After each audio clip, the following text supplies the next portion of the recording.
Hi guys, so come on, jog with me. So I have here my new purchase shoes because I've been eyeing for this for about 2 months. So ayoko maging impulsive. That's why after 2 months, nakabili na ako ng shoes for running. Kasi sabi ko, hindi ako bibili ng shoes na nagiging impulsive lang yung thoughts ko. Pero ngayon, I must say that 2 months na akong nagra-running and nagwo-walking kahit wala akong kasama. So, it's achievement for me and it's a reward for me. So, come on, let's go.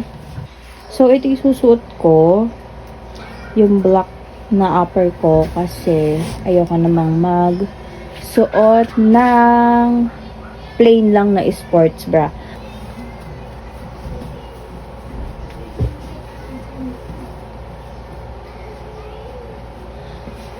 Sabi dun sa may pinagpilian ko na color ng socks is color pink. Pero parang hindi naman siya color pink, guys. Hala, parang ang Barbie ko dito. I really like my new running shoes. It's nice. Ay, kinikilig ako. Kasi meron akong bagong running shoes. Alam niyo ba yung mga rubber shoes kong ginagamit pang walking tsaka pang jogging is yung mga shoes ko nung pandemic pa.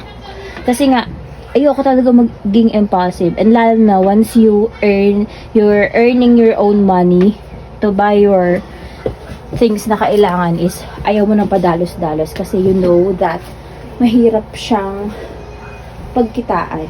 I mean, mahirap kitain yung pera. So, of course, yung natutunan ko naman na wag maging impulsive in everything. First thing first is magsa-sunscreen kayo kahit hapon na ang ating walking and running because mainit pa din sa labas and I need my skin to be protected.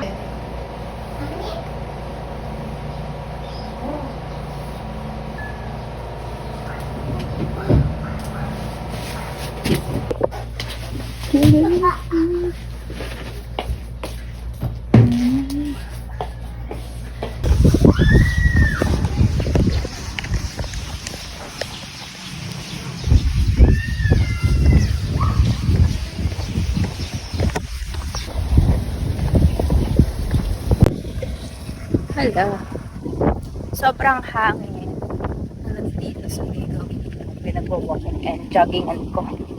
So, yun, solo flight na naman ng first one, guys. Sa sarap naman mag-isa harap sa camera habang naglalakad.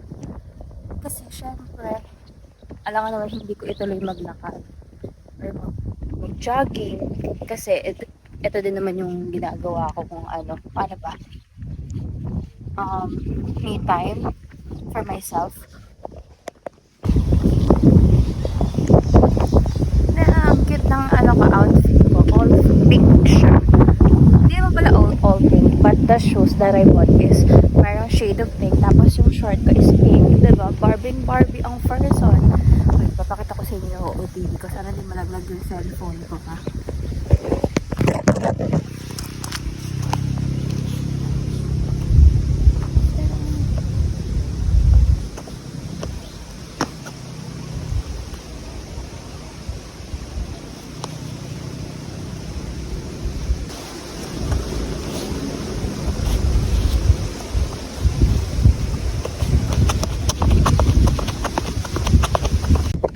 So, as usual, ganito yung ginagawa ko. Lalakad ako ng pabalik dito, from there, doon sa pinakadulong puno. Tapos, after nun, mag-jogging ako. Tapos, papalit-palit kung kanyari, 2 minutes to walk, tapos 2 minutes na jog. Ganun. Kasi hindi pa talaga ako pro when it comes from running. Kasi nga, hindi consistent yung pag-jogging ko tsaka pag-walk ko.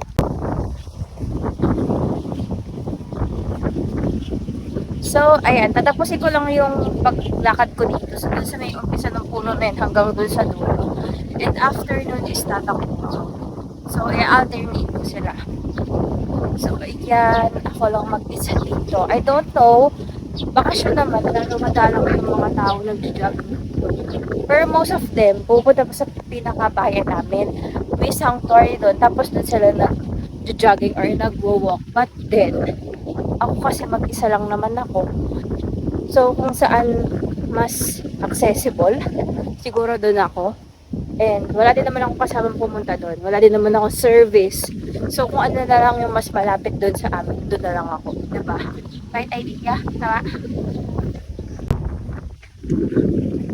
Alam nyo, something that I'm proud of myself is nakakaya ko nang mag-walking or mag-jogging or gawin yung gusto ko without my fear. Oo, may fear, pero hindi na ganun. Natakot ako. But then, I realized nung mag-start na akong gawin yung mga bagay-bagay na gusto ko is hindi naman pala kailangan maghintay or mag-expect tayo ng tao na sasamahan tayo sa lahat ng bagay na gusto natin because they have their own life too and meron silang time, may mga bagay silang pinaglalaanan ng time and they are not available every time para sa'yo or hindi sila makakapag-make time sa'yo every time na you ask for them kasi nga they have their own life. So yun lang naman natutunan ko, na gawin mo yung mga bagay na nag-e-enjoy ka kahit natakot kang gawin kasi you will enjoy and used to it. I'll be turning 25 years old this year, this May. So ganun pa din, meron talaga akong unusual decision sa buhay na hindi ko kaya panindigan. I'm really scared to try. But somehow, napaproud ako sa sarili ko kasi, diba, naitatagpos ko yung mga days na yun. And of course, I cannot, conquer or solusyonan yung mga bagay na yun with God's love. So I'm very thankful and blessed to have Him to, guide for His guidance every time that I need His guidance. Kasi, naman talaga natin kayang lampasan ng mga pagbibigay ng tayo lang. Of course, we need to trust ourselves. Pero it's always God's will kung para sa atin may isang bagay or bagay.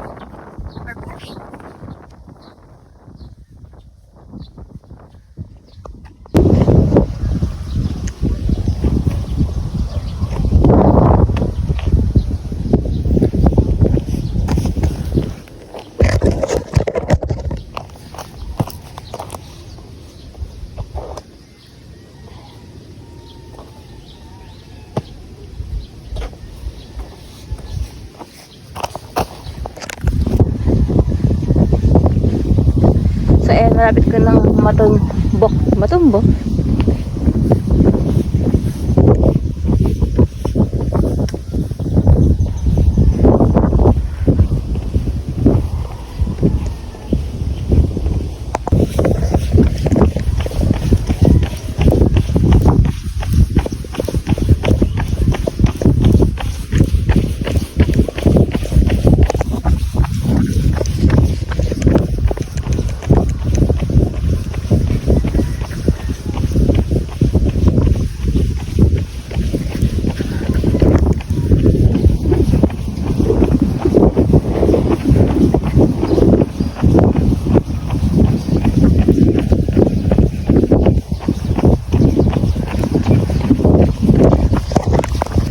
Alam nyo, ang lambot nitong panglakad tsaka pantakbo. Tapos ang gaan pa niya. Or siguro naninibago lang ako kasi nga yung ginagamit ko before is matigas yung sa may paanan niya. It's like common rubber shoes ng Under Armour. But then now, I really enjoyed it na magtakbo and maglakad, diba?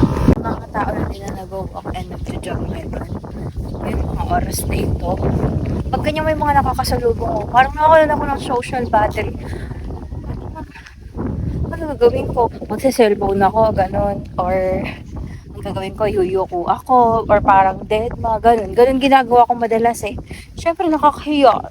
Mga FC ba tayo? Hindi naman natin silang kakilala. So, nakakadalawang ikot na ako. Ng lakad tsaka takbo lang ang ginagawa ko. So, I'll be honest, hindi consistent yung pag-walk ko tsaka yung pagtakbo ko. Kaya inuuti-uti ko muna. So, once maka-adjust na yung katawan ko is dun ko palang magtutuloy-tuloy na mag-jogging. Kasi, totoo naman, kasi I'll be honest with you, hindi talaga ako pro pa when it comes from running. Pero pinag-aaralan ko naman siya. Yung right form, right breathing, ganyan yung right na takbo, yung time ng interval ng pagtakbo. So, ayan, kung mapapansin nyo habang nagbi-video ako is hinihinga na akong person. Ako kasi personally, I think a lot of things. May mga times na I do compare myself to other people progress kasi nga lahat naman is parang strong or brave to be in that situation or mag-deal sa ganong decision, but yun nga, iba't iba tayo ng facing sa buhay. So yung iba ibinibigay na agad ni Lord, yung sa iba naman we need to make time to wait. So ganoon naman lagi when it comes from prayer. If pinagpe-pray talaga natin kay Lord yung isang bagay, we just need to wait for His answer, like if yes ba or no or wait. So yung wait, we didn't know if how many months, years na kailangan natin siyang hintayin. But sa mga ganung bagay, kapag I feel that I rush things, is ipinagpe-pray ko talaga sa Kanya na ituruan niya akong mag-slow down sa mga bagay-bagay. If hindi ko pa talaga time, then I will wait for the right time to happen. And if yung mga bagay-bagay naman na inirarush ko, kung hindi man para sa akin as of now, is iparealize na sa akin. Kasi minsan, hindi natin masisisi yung sarili natin na if something that we want to do is, parang gustong-gusto natin siya makuha. Parang wala tayong pakialam sa mga taong nakapaligid sa atin kasi we think that para sa atin yun na kaya nating makuha with our own selves, pero hindi talaga. Kasi if will ni Lord yun, is bibigay niya agad. If hindi naman, maybe it's not time for you to deal with those things kasi mamaya hindi ka pa prepared, diba?